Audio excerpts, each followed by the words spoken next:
Well, hey guys, what's going on? It's 4:30 in the morning, and yeah, I'm awake. I got my cup of coffee.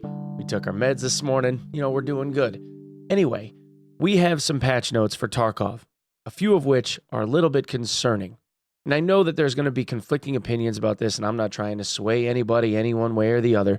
And I know that I don't make all that much Tarkov-related content anymore, but I always said that I would pay attention to and try to keep up with, follow it, even though I'm not doing a whole lot of live content and spending the hours. I think it's important to at least keep up with the stuff that's going on in the community because the community is important to me. But anyway, we have these 3 patch notes were the largest bullet points of the patch that is going out right now.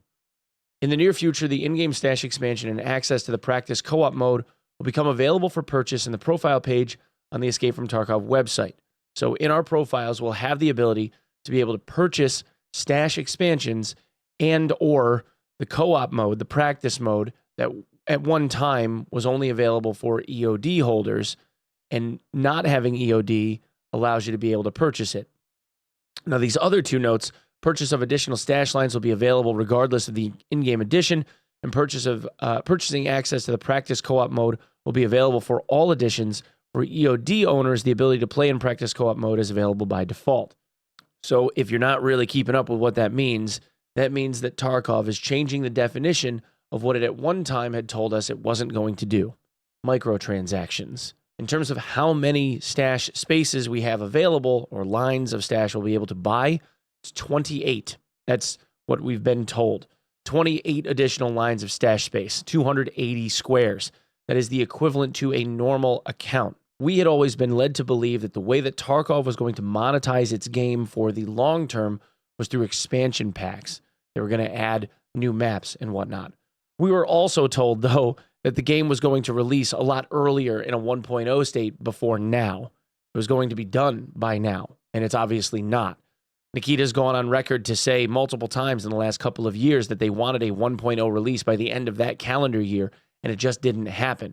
This game feels as though it's perpetually always in development, with large, major, broad swathing changes to animation systems, armor systems, weapon systems, recoil systems. It's constantly changing and evolving. In a way, I like that. But what I don't like is seeing a microtransaction type economy being at least a toe dipped into it prior to the game releasing in a 1.0 state. To me, that looks a little bit rough around the edges and sets a new precedent for this game that we didn't think that we were going to see. I don't know if I'm necessarily opposed to the idea of microtransactions for Tarkov. They need an ongoing monetization model.